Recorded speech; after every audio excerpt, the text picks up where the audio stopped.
Okay, तो इस lecture के अंदर हम पढ़ेंगे कि operators in Java programming language कौन कौन से होते हैं, उनके पर्पस क्या होते हैं। सही है, तो आपके पास ऑपरेटर्स एक्चुअली हैं क्या? Operators are special symbols that perform specific operations on 1, 2 और 3 operands and then return a result. यानी कि आपके पास कुछ ऑपरेंड होते हैं जिनके ऊपर ऑपरेटर्स कुछ ऑपरेशन परफॉर्म करते हैं। क्लियर? फॉर एग्जांपल, अगर मैं यहां पे आके दो वेरिएबल्स लिख देता हूं, ठीक है, integer a is equal to 12, integer b is equal to 34। सही है, तो इसमें होगा क्या? अगर मैं यहां पे आके करता हूं a प्लस बी, तो हो क्या रहा है यहां पे हम क्या कर रहे हैं कि a को b के साथ ऐड कर रहे हैं, लेकिन ऐड जो करवा रहा है वो क्या है? ऑपरेटर है। क्लियर है? क्लियर? आपका ये क्या है? ऑपरेटर है, और आपका ये जो वेरिएबल से ये क्या है? ऑपरेंड है। सही? हम वेरिएबल्स की जगह पे वैल्यूज भी यूज कर सकते हैं, वो भी आपके ऑपरेंड ही कहलाते हैं। क्या कहलाते हैं? ऑपरेंड कहलाते हैं। क्लियर? तो आपको जो ऑपरेशन परफॉर्म करता है वो एक स्पेशल टाइप ऑफ सिंबल होती है, प्लस, माइनस, डिवाइड, है ना। और हम जो वैल्यूज प्रोवाइड करते हैं वो आपके ऑपरेंड होते हैं, या जो हम वेरिएबल्स प्रोवाइड करते हैं वो भी आपके ऑपरेंड ही कहलाते हैं। क्लियर? ओके जी। अब उसके बाद Java provides a rich operator environment. Most of its operators can be divided into the following categories. अब कौन कौन सी है देख ले। जो आपके सिंपल है वो है असाइनमेंट ऑपरेटर्स, उसके बाद है अर्थमेटिक ऑपरेटर्स, यूनरी ऑपरेटर्स हैं, इक्वलिटी एंड रिलेशनल ऑपरेटर्स हैं, कंडीशनल ऑपरेटर है, और आपका द टाइप कंपैरिजन जो है आपका क्या है? ऑपरेटर है। क्लियर है? इंस्टेंस ऑफ कहते हैं उसे। अच्छा, उसके बाद द सिंपल असाइनमेंट ऑपरेटर कौन कौन से होते हैं? Most common operators that you will use in simple assignment operator, वो आपकी कौन सी सिंबल होती है? इज इक्वल्ड की सिंबल। इसी को हम क्या कहते हैं? असाइनमेंट ऑपरेटर कहते हैं। Clear? It assigns the value on it is right to the operand of it is left. इसका मकसद ये है, यहां पे कोशिश करें, देखें, अब इसने यहां पे आपको बता दिया है कि ये जो वेरिएबल है इसके लेफ्ट पे, ये वेरिएबल लेफ्ट पे है ना, इस लेफ्ट वाले वेरिएबल को ये वैल्यू असाइन करता है जो राइट में होती है। ठीक है? और ये किसका काम है? इस असाइनमेंट ऑपरेटर का काम है। समझ में आया? क्लियर? उसके बाद एज इट इज नीचे एक दूसरा वेरिएबल लिखा हुआ है टोटल का, और उसी को भी ये असाइनमेंट ऑपरेटर ये वैल्यू असाइन कर रहा है 100 की। क्लियर? अच्छा, उसके बाद यहां पे फ्लोटिंग पॉइंट की ये बता रहा है कि फ्लोट एक डेटा टाइप है, परसेंट एक वेरिएबल है, इस वेरिएबल को जो वैल्यू असाइन हो रही है ये है, और जो करने वाला है ये असाइनमेंट ऑपरेटर है। समझ में आया? क्लियर? उसके बाद अच्छा, यहां पे है फिर यूनरी ऑपरेटर्स। ये आप ऑलरेडी जावास्क्रिप्ट के अंदर भी पढ़ चुके हो। The unary operators require only one operand, they require only one operand, और ये आपके कहलाते हैं इंक्रीमेंट डिक्रीमेंट ऑपरेटर्स। ठीक है? और आपकी दो किस्म की इंक्रीमेंट होती है। अगर किसी वेरिएबल से पहले प्लस प्लस लगा हुआ है तो ये क्या कहलाता है? Pre increment. सही है? फॉर एग्जाम्पल, अगर प्लस ए लिखते हैं हम, तो ये क्या कहलाएगा? Pre increment. अगर वेरिएबल पहले हो बाद में प्लस प्लस हो तो आपका वो क्या कहलाएगा? Post increment. As it is, अगर माइनस माइनस पहले हो तो ये कहलाएगा प्री डिक्रीमेंट, और अगर आपकी सिंबल पहले हो माइनस माइनस की, बाद में वेरिएबल हो, तो इसको ये क्या कहेंगे हम? सॉरी, बाद में ठीक है, बाद में हो तो इसको क्या कहते हैं? Post decrement. यानी कि वेरिएबल पहले, बाद में माइनस माइनस की सिंबल्स, तो वो क्या कहलाती हैं? Post decrement. अच्छा, उसके बाद आपका नीचे शो हो रहा है लॉजिकल कॉम्प्लीमेंट ऑपरेटर। ठीक है? ये भी यूज होता है, जो हम नॉट के लिए भी यूज करते हैं। ठीक है। अब अगर मैं इनको यूज करना चाहूं तो यहां पे आ जाए, ठीक है। अब फॉर एग्जांपल मैं यहां पे आके, ये एक वेरिएबल है ए, ठीक है, इसी ए को मैं यहां पे आके जब system.out.println के अंदर एग्जीक्यूट करवाता हूं तो प्लस प्लस कर देते हैं इसको, सही है।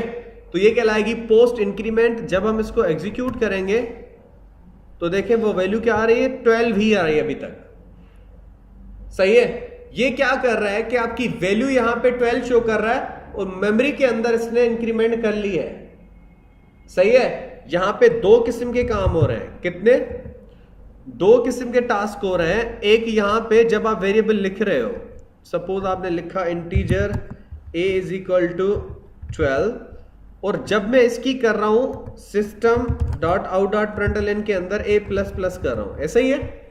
तो इससे हो क्या रहा है, दो टास्क परफॉर्म हो रहे हैं, सही है।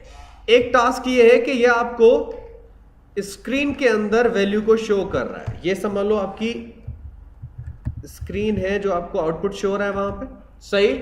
और एक ये समझ लो कि एक मेमोरी है, ये क्या है, ये आपके कंप्यूटर की मेमोरी है जिसे हम हीप मेमोरी भी कहते हैं और कभी कभी स्टैक भी कहते हैं, उसका भी मैं डिफरेंस समझाऊंगा, सही है। ये आप समझ लो कि कंप्यूटर मेमोरी है। अब फॉर एग्जांपल यहां पे हो क्या रहा है, a प्लस प्लस, यहां पे वेरिएबल की वैल्यू एक्चुअल क्या है, 12 है। तो ये क्या कर रहा है, a की वैल्यू को पहले डायरेक्ट कर देता है स्क्रीन पे शो, सही।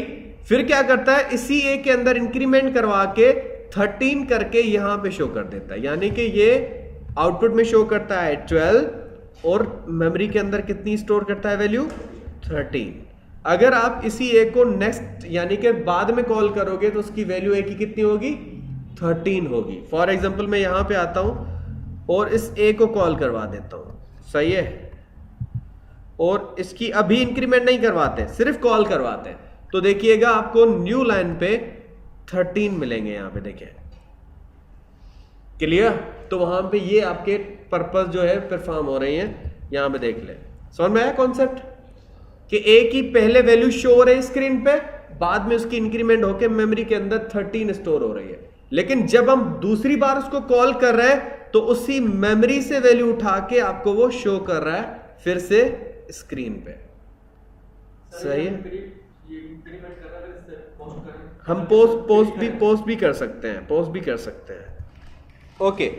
अब अगर हम बात करते हैं पोस्ट, चलो पोस्ट तो हो गई, अगर प्री इंक्रीमेंट की बात करते हैं तो प्री इंक्रीमेंट के अंदर होता यह है कि फॉर एग्जांपल यहां पे आपने एक वेरिएबल बनाया है, इसी a को आपने ऐसा कर दिया है, ठीक है, प्लस प्लस a, सही है। अब ये आपकी प्री इंक्रीमेंट, कौन सी इंक्रीमेंट है, प्री इंक्रीमेंट, सही है। अब आपकी ये है प्री इंक्रीमेंट, सपोज ये वाली, ठीक है। इसमें होता यह है कि जब आप a की वैल्यू को एग्जीक्यूट करवाते हो या आउटपुट में दिखाना चाह रहे हो तो तब आपका क्या होता है, पहले इंक्रीमेंट होती है, इसी a के अंदर इंक्रीमेंट होती है 1 की, इस a के अंदर इंक्रीमेंट होती है कितनी, 1 की, तो 12 हो जाते हैं 13, और आपकी वो डायरेक्ट वैल्यू 13 ही शो करवा देता है, कहां पे, स्क्रीन पे, और आपकी मेमोरी में भी फिर जाके 13 ही ऐड होती है, क्लियर। तो ये आपके पास थी प्री इंक्रीमेंट। अब अगर हम पोस्ट डिक्रीमेंट और प्री डिक्रीमेंट की बात करते हैं तो एज इट इज काम करेंगे, क्लियर है। तो ये थे आपके पास यूनरी ऑपरेटर्स, और उसके बाद है आपके पास, ठीक है, अच्छा, इंक्रीमेंट ऑपरेटर्स के अकॉर्डिंग ये सारी चीजें थी कुछ जो हमने कर ली हैं।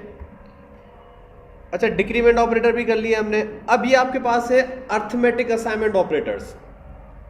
ये आपके पास दो किस्म के कॉम्बिनेशन है यहां पे, एक अर्थमेटिक ऑपरेटर्स जो है आपके पास शो हो रहे हैं, क्लियर, और नीचे जो आपको शो हो रहा है ना यहां से लेकर, ये आपके अर्थमेटिक विथ असाइनमेंट ऑपरेटर है, यानी कि यहां तक